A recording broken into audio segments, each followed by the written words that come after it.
नहमदुहु व नुसल्ली अला रसूलिहिल करीम अम्मा बाद। अस्सलाम वालेकुम दोस्तों, उम्मीद है सब खैर व आफियत से होंगे।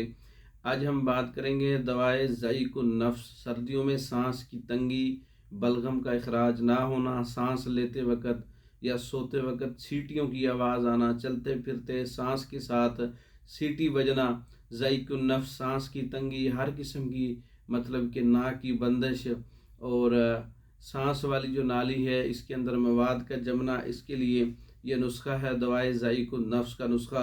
कुचला मुदब्बर 5 तोला है, मवेज़ मुनक्का 5 तोला है, मगज़ बादाम 3 तोला है। बारीक करके इसको आप पानी की मदद से, शहद की मदद से आप चने बराबर गोली बना लें। एक गोली सुबह और एक गोली शाम। तमाम बादी और गर्म खुश्क चीज़ें बंद कर दें।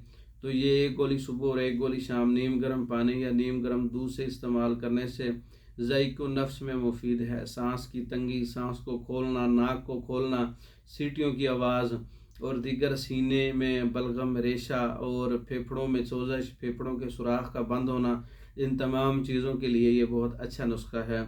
दवाए ज़ाइकुन नफ्स खुद भी तैयार करें। तैयार शुदा मंगवाने के लिए रब्ता करें। पाकिस्तान में और दूसरे ममालिक में मेडिसन ज़रिया डाक मंगवाने के लिए रब्ता कर सकते हैं। हमारी वीडियो को लाइक करें, शेयर करें, हमारे चैनल को सब्सक्राइब करें। दूसरी वीडियो तक के लिए इजाज़त दें। अस्सलाम वालेकुम।